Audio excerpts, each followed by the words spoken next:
Greetings, this is Teacher Charles, and today we're going to talk about placing the proper accent or the proper stress on the proper syllable.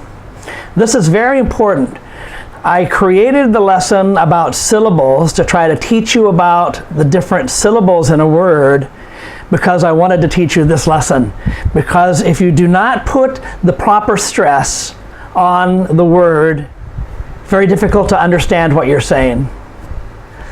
In English, the individual sounds of the word, we call them syllables, aren't pronounced with the same weight or strength.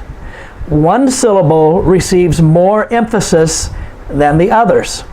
We call that emphasis the stress or the accent of the word. And so, for example, look at the words on your screen. We don't pronounce the word with the same emphasis on every syllable, but one syllable receives a stronger sound. And we call that the accent, or we call it the stress. For example, English. It's not English, but it's English. One syllable gets a stronger emphasis, gets a stronger accent, gets a stronger stress than the other syllable. Study, watermelon, language, million, angry, telephone, computer, camera, electricity, photography, California, Atlantic, America. So can you see that there are different emphasis and a different strength added to different syllables of the word? And so to communicate clearly in English, it's important to stress the correct syllables in each word. We're going to look at some more. Adolescent, electrician, automobile, emergency, geography, hotel, photography, refrigerator. If you don't put the stress on the proper syllable, it will be difficult to understand you. I've spoken with many non-native English speakers, and I can't understand them. They're saying the word, but they're putting the stress on the wrong syllable, and I don't understand them. I can't figure out what the word is. However, it is important to understand that English spoken in various countries of native English speakers, such as the United Kingdom, Australia, and the United States, we stress words differently. English speakers in the United Kingdom will stress a word one way, and those of us in the United States will stress it a different way. So if you're listening to BBC, or if you're listening to a United Kingdom person from Ireland, Scotland, Wales, or England, if you're listening to them speak, they may say the word differently than I do. They may put the stress differently than I do. And the same for Australia. I'm teaching you American English, and I'm teaching you American English from the West Coast of the United States. So even sometimes, Americans in different parts of our country, we say the word differently. And we put the stress differently from the East Coast to the West Coast to the South to the middle of the United States. Sometimes we say the word differently ourselves. So here's a couple very simple rules for you. One word has only one syllable that is stressed. We don't stress two syllables. However, sometimes there is a primary stress and a secondary stress, but that's not important for us right now. But so the basic rule, one word has one syllable that is stressed, only one syllable. And the second is that we stress only the vowels. A, E, I, O, U, and Y. We stress only the vowel sound and not the consonant sounds. And so we accent or we stress either the first syllable or the last syllable, or the second to the last syllable, or the third to the last syllable. I'm going to show you some examples on this. Stressing the first syllable is not difficult. Stressing the last syllable is not difficult. But you have to think about stressing the second to the last syllable or the third to the last. So we have syllable 1, 2, 3, 4. The second to the last is right here, number 3, and the third to the last is number 2. So sometimes we stress the first syllable, sometimes the second syllable, sometimes the second to the last syllable, sometimes the third to the last syllable. Are you having fun yet? Is this exciting for you? Or is this confusing for you? So I'm going to share with you 4 rules. There's many rules, but I'm going to share with you 4 of the basic rules. Rule number 1, rule number 2 are quite simple. Rule number 3, rule number 4 are a little bit more difficult. But you have my notes, you have this video, you can watch it again. I'm going to give you a few examples.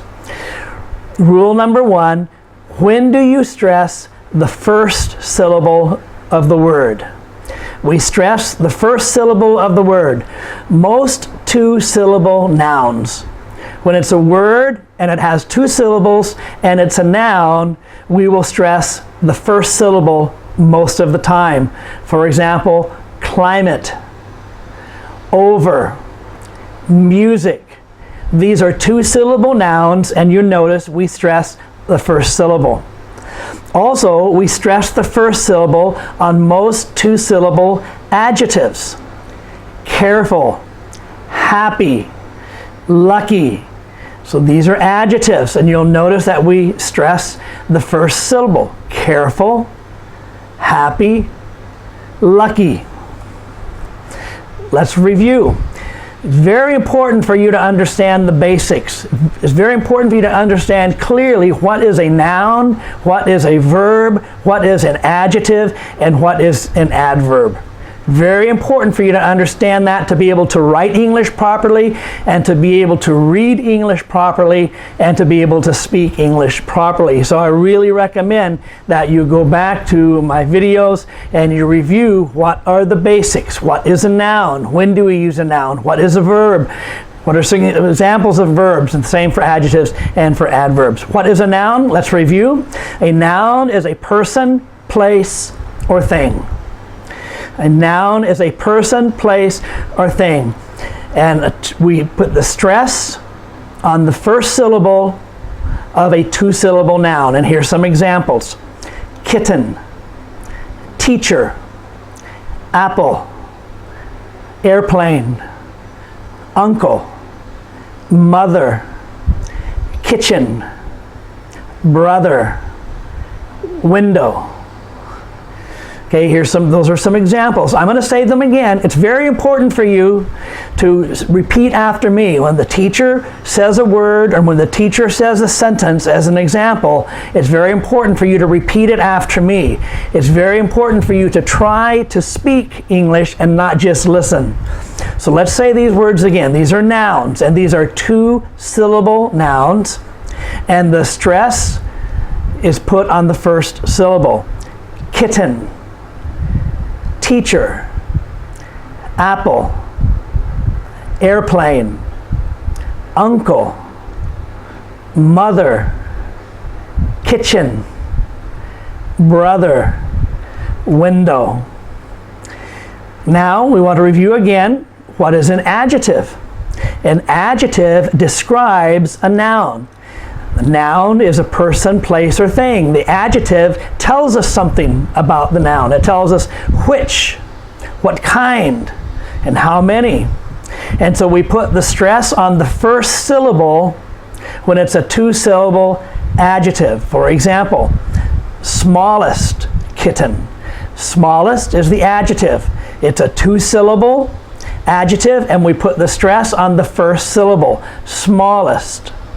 Handsome teacher, reddish apple, bigger airplane, elder brother, lovely mother, cleanest kitchen, kindest brother, dirty window. So these are adjectives. They describe the noun. Kitten, teacher, apple, airplane, those are the nouns. The adjectives, you say it after me. Smallest, handsome, reddish, bigger, elder, lovely, cleanest, kindest, dirty. So these are all two-syllable adjectives, and the emphasis is put upon the first syllable. So rule number 2, when do you stress the last syllable? Rule number 1, when do you stress the first syllable? Rule number 2, when do you stress the last syllable? Rule number 1, associated with nouns and adjectives. Rule number 2, associated with verbs. You stress most two-syllable verbs. So these are very easy. They're just two-syllable words, very easy to say. And so remember, what is a verb? A verb shows action. And so here are 6 simple two-syllable verbs, and you will notice the emphasis or the stress is put on the last syllable.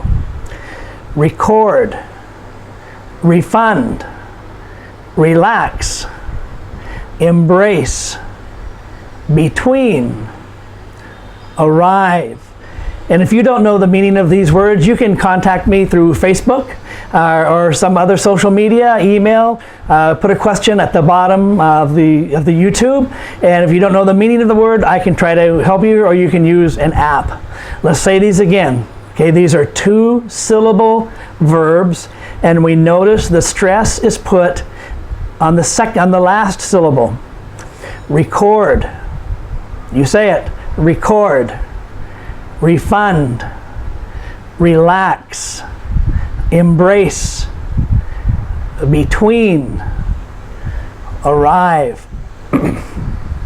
Rule number 3, when do you stress the second to the last syllable of the word?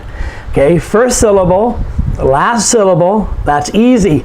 But now we have more than two-syllable words. So we have many more than two-syllable words. We have 5, 6, 7, 8-syllable words. And if you look at my lesson on syllables, the reason we want to learn about syllables is because it's easier to read a word or pronounce a word if we recognize the syllables. So we have the first syllable, we have the last syllable, we have the next to the last syllable. Okay, the second to the last syllable is what we call it. And so words that we pronounce and emphasize the second to the last syllable, when words end in IC, ick, or when words end in SION or TION. Okay, words, and I'm just giving you 2 examples because we don't have time for all of them, but words that end in IC, geographic. How many syllables? Geographic. G is the first syllable, ick is the last syllable, the next to the last syllable is graph. Geographic. And so because it ends in IC, we put the emphasis on the second to the last syllable. Geographic. Geographic. Diabetic. Diabetic. Someone who has high sugar in their blood. So the person is diabetic. And so be is the second to the last syllable. The last syllable is tick. Bet-ick. Words that end in SION and TION, shun, SION, shun, TION, shun. Conclusion, television. Okay, so notice where the emphasis is. Conclusion, next to the last syllable. Television. So we say, what is the conclusion? Conclusion, clue. There's the emphasis, the stress on that syllable. I want to watch the television. The television. Rule number 4, when do you stress the third to the last syllable of the word? Are you getting stressed out already? Is it too much for you? It's a lot, but these are 4 simple rules that are important for you to remember. When do you stress the third to the last syllable of the word? Words that end in CY, TY, F-H-Y, and G-Y. For example, democracy, democracy, 4 syllables. We put the stress on the third to the last syllable, which is ma, democracy. Uncertainty, uncertainty, 4 syllables. The third to the last syllable is C-E-R, uncertainty. Geography, radiology. So these are all the same. They're 4-syllable words. Radiology is 5 syllables, but the third to the last syllable is the O-L, all, and so we put the emphasis there. And so if you keep these simple rules in mind, you'll soon find yourself pronouncing the English language much better. But you're going to have to review them. You listen to this only one time. If you watch this video only one time, if you don't take notes, you will forget in 5 minutes. I guarantee it. And so you need to watch this video again. I'd like for you to like it. Each time, watch the video again and take notes and practice.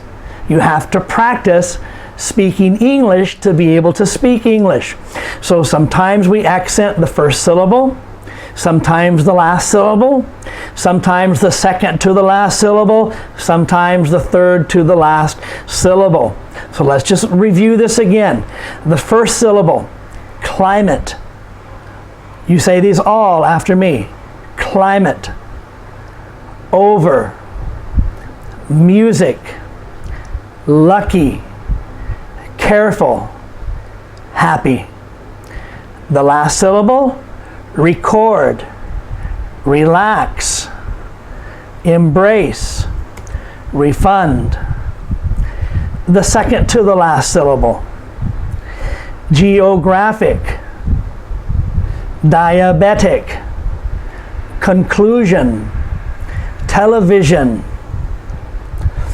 And the third to the last syllable, democracy, uncertainty, geography, radiology, radiology. Okay, but the best way for you to learn English is to listen to somebody else speak English. I'll be honest with you, there's a lot of rules to remember. It's a lot of ឈូកបល់យ៉ាងខ្លាំងបំផុតដើម្បីរៀនភាសាអង់គ្លេស So របៀបដ៏ប្រសើរជាងគេគឺស្រាប់អ្នកដែលចេះភាសាអង់គ្លេស start ស្រាប់គេនិយាយ So the best way is for you to listen. There's so many English speakers on YouTube, and so you can watch YouTube, you can listen to songs, you can watch movies. There's lots of English teachers. But remember, British English, Australian English, Indian English, Singapore English, American English, Cockney and strong. So you have to listen. So you need to learn English and learn to speak English. The best thing to do is to listen to those who speak English and pay attention to how they say it, and then you must practice it yourself. And so I'd like for you to like this video, and I'd like for you to share it with somebody else, and I'd like for you to subscribe to the YouTube channel. So I hope this is helpful to you, and let's continue on. Let's watch another lesson and help you grow in your English reading, writing, and speaking.